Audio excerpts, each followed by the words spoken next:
د تورخم جګړه د پاکستان له لوري د توغول شوي هوان له کبله 3 افغان خبریالان ټپي شوي دي.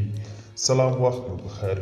پام وکړئ د نن ورځې تازه او مهم خبر ته.